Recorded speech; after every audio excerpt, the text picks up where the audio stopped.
নমস্কার। আজ 21শে নভেম্বর 2025 সাল। আজকের ডেটে আমি চারখানা নতুন সোশ্যাল মিডিয়া অ্যাকাউন্ট ওপেন করলাম। এই চারখানার মধ্যে একটা হচ্ছে ইউটিউব, একটা অ্যাকাউন্ট, ইউটিউব চ্যানেল যেটাকে বলা হচ্ছে। আর একটা অ্যাকাউন্ট হচ্ছে ইনস্টাগ্রাম অ্যাকাউন্ট, একটি টুইটার অ্যাকাউন্ট, এক্স হ্যান্ডেল যেটাকে বলা হয়, আর একটি হচ্ছে ফেসবুকের নিউ অ্যাকাউন্ট। এই চারখানা অ্যাকাউন্ট কিন্তু আজকে 21শে নভেম্বর 2025 সালে আজকে ওপেন করলাম। তার মধ্যে আমার কিন্তু এক্স হ্যান্ডেল অ্যাকাউন্ট কিন্তু ছিল না। টুইটার অ্যাকাউন্ট যেটা বলা হচ্ছে এটা কিন্তু আমার ছিল না। আর ইনস্টাগ্রামের একটা অ্যাকাউন্ট ছিল, কিন্তু সেটা আমি কোনো পোস্ট বা সেটা নিয়ে কোনো রকমভাবে কাজকর্ম করিনি। সামান্য যতটুকু আমি কাজকর্ম করেছি বা পোস্ট দিয়েছি সেটা আমার হচ্ছে একটা ফেসবুক অ্যাকাউন্ট ছিল, পার্সোনাল অ্যাকাউন্ট, কিন্তু লাইক পেজ অবশ্য ওটা নয়। তো আমি পেশাদারভাবে এই অ্যাকাউন্টগুলো কিন্তু আজকে আমি খুললাম, এবং আজকে এটা আমার কিন্তু প্রথম ভিডিও। সামান্য কিছু কথা আমি বলবো, কিন্তু যারা আমার ফলোয়ার্স বা আমার প্ল্যাটফর্মে কাজ করে তারা যদি এই অ্যাকাউন্টসগুলোর সঙ্গে যুক্ত থাকে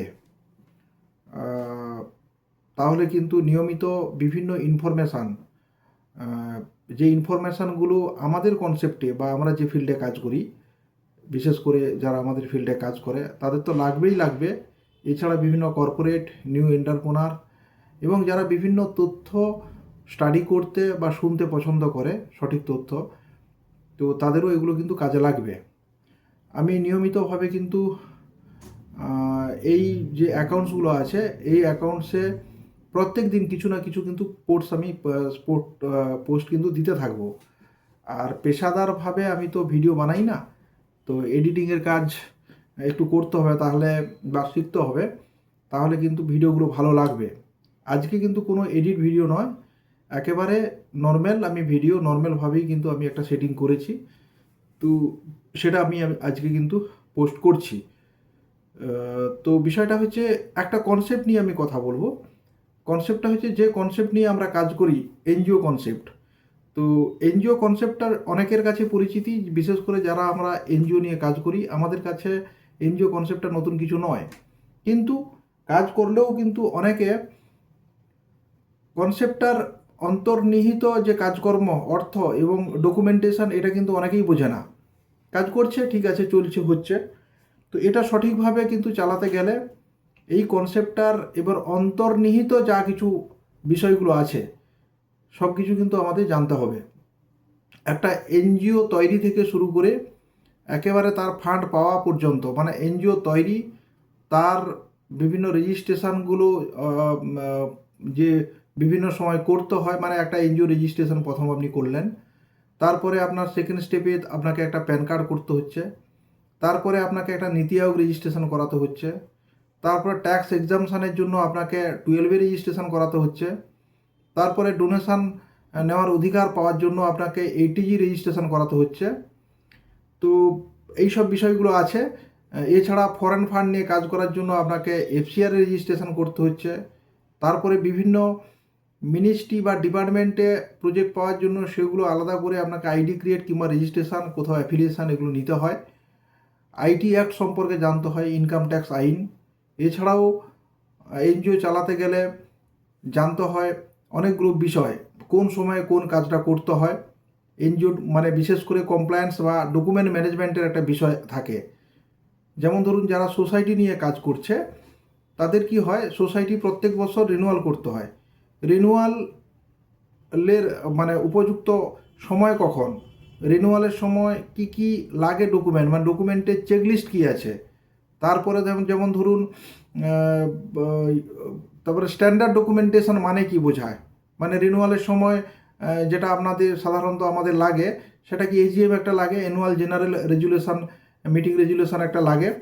এছাড়াও আমাদের যেটা লাগে রিনিউয়াল করার জন্য সেটা হচ্ছে সামনের বছর মানে এবছর যদি আপনি রিনিউয়াল করেন 2024-25 রিনিউয়াল হয়, তাহলে 2025-26 আর্থিক বছরে কারা কমিটিতে আসছে সেই গভর্নিং বডির একটা মেম্বারের তালিকা সেটা লাগে। এছাড়া লাগে অডিট রিপোর্ট লাগে, এগুলো বললাম অডিট রিপোর্ট লাগে। আর রিনিউয়াল করতে গেলে ফর্ম 6 বলে একটা ফর্ম আছে, সেটা ফিল আপ করতে হয়, যে ই ডিস্ট্রিক্ট থেকে রিনিউয়াল হয়। তো এই বিষয়গুলো থাকে। মানে আমি যেটা বলতে চাইছি একটা উদাহরণ হিসেবেই বললাম, মানে ম্যানেজমেন্ট আপনাকে জানতে হবে কখন কি করতে হবে। আইটিআর রিটার্ন আপনার আইটিআর 5 ফিল আপ হবে কি আইটিআর আপনার 7 ফিল আপ হবে, সেগুলো আপনাকে জানতে হবে। আবার যারা ট্রাস্ট অ্যাক্টে রেজিস্ট্রেশন করছেন তার বার্ষিক কী মেনটেনেন্স আছে, ট্রাস্টের ডিডটা আপনি সঠিকভাবে করেছেন কি বেঠিকভাবে, সেলফ অ্যাসেস করতে হয়, নিজেই পড়াশোনা করে দেখতে হয় যে আপনার চিন্তাভাবনা অনুযায়ী ট্রাস্টটা হয়েছে না যাকে বানাতে দিয়েছিলেন উনি ট্রাস্ট ডিড উনার মতো করে ভুলে ভরা কোনো একটা ডিড তৈরি করে দিয়েছেন, সেটা আপনাকে বুঝতে হবে। এবং ট্রাস্টের জন্য এসেনশিয়াল যে ক্লজগুলো আছে সেই ক্লজগুলো সঠিক আছে কি না সেটা আপনাকে পড়াশোনা করে জানতে হবে। আর যারা সেকশন 8 কোম্পানি রেজিস্ট্রেশন করেছেন তাদের অ্যানুয়াল কমপ্লায়েন্স কী কী আছে, মানে সারা বছর কী কী মেনটেনেন্স করতে হয়, তো রেজিস্ট্রেশনের সময় কোন কোন বিষয়গুলো নিয়ে সচেতন থাকতে হয়, এই বিষয়গুলো কিন্তু জানতে হয়।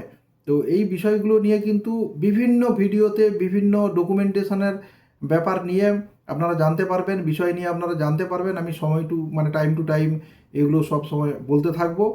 এছাড়াও বিদ্যাসাগর ইউনিভার্সিটির একটা কোর্স আমাদের লঞ্চ হয়েছে, ইন্টার্নশিপ ট্রেনিং কোর্স বলে, যেটা আমার যে NGO Ashadi medical and social welfare অ্যাসোসিয়েশনের তত্ত্বাবধানে মানে অ্যাপ্রুভাল দিয়েছে বিদ্যাসাগর ইউনিভার্সিটি। এই কোর্সটা কিন্তু ইতিমধ্যে আমাদের শুরু হয়ে গেছে। তো এই কোর্সের যদি কেউ এই ধরনের কোর্স করে তাহলে এই কোর্স করে নিলে কিন্তু এনজিও কনসেপ্টটা এবং কর্পোরেট যে কনসেপ্ট এটা কিন্তু পুরোটা জেনে যাবে, কারণ এর যা সিলেবাস অত্যন্ত সচেতনভাবে সময় উপযোগী আমরা কিন্তু সিলেবাস তৈরি করেছি।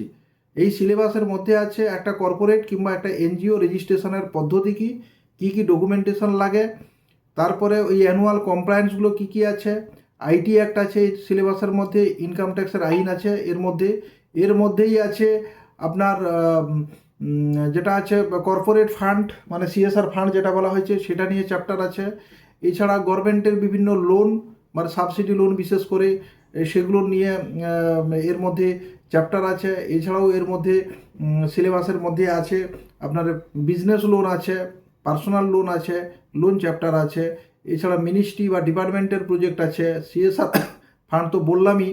এছাড়া ফরেন ফান্ড বা এফসিআর রেজিস্ট্রেশনের পদ্ধতি এবং ফরেন ফান্ড নেওয়ার কী কী পদ্ধতি আছে, ডিপিআর বা বিভিন্ন ডকুমেন্ট তৈরির হচ্ছে পদ্ধতি, এছাড়া ক্রাউড ফান্ডিং, বিভিন্ন বিষয়গুলো যেগুলো আমাদের অত্যাবশ্যকীয় যারা কর্পোরেট চালাচ্ছে বা কোম্পানি চালাচ্ছে, যারা এনজিও চালাচ্ছে, তাদের যারা মালিক পক্ষ বা যারা যিনি প্রতিষ্ঠাতা আছে বা গভর্নিং বডি বা ম্যানেজিং ডিরেক্টর এই টাইপের যারা আছেন তাদের জন্য কিন্তু এই কোর্সটা অত্যন্ত গুরুত্বপূর্ণ। এছাড়াও যারা ধরুন ম্যানেজমেন্টের বিভিন্ন ইয়েগুলো ডিগ্রি লেভেলে হচ্ছে পড়াশোনা করছে, বিশেষ করে যারা ধরুন এমবিএ করছে, এমএসডাব্লিউ করছে, এমকম করছে, বিকম করছে, এই ক্যাটাগরিতে যারা পড়াশোনা করছে তাদের জন্যও কিন্তু এই ইন্টার্নশিপ প্রোগ্রামটা কিন্তু বা ইন্টার্নশিপ ট্রেনিংটা অত্যন্ত গুরুত্বপূর্ণ। তো এই কোর্সটা চালু হয়েছে, আমরা 1000 সিট অ্যালোকেশন পেয়েছি।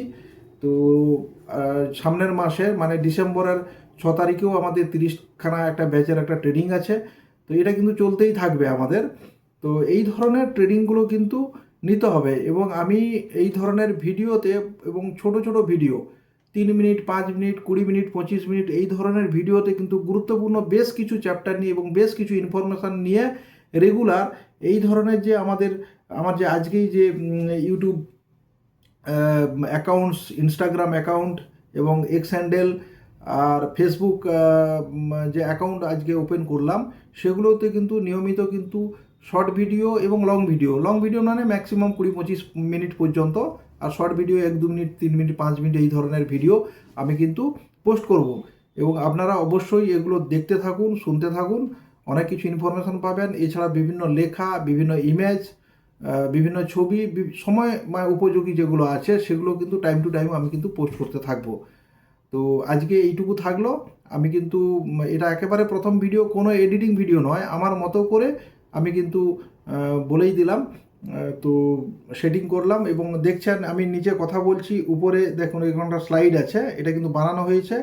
আমি আস্তে আস্তে করে এডিট ভিডিও কিন্তু পোস্ট করতে থাকবো এবং আপনারা যারা আছেন বুঝতে পারবেন দিন যত যাবে আস্তে আস্তে আস্তে আস্তে কিন্তু ভিডিওর যে কোয়ালিটি বা এডিটিং সিস্টেম কোনটা কখন পোস্ট করা উচিত, কিভাবে কি করতে হবে, আস্তে আস্তে ডেভেলপ হয়ে যাবে। কাজের প্রচুর চাপ আছে, যতটুকু আমি সময় পাবো মোটামুটি বিভিন্ন ইনফরমেশান আমি কিন্তু আমি বক্তব্য আকারে বা তথ্য সমৃদ্ধ ইনফরমেশানগুলো আপনাদের কাছে কিন্তু নিয়ে আসবো। আজকে এইটুকু থাকলো, আবার আসবো।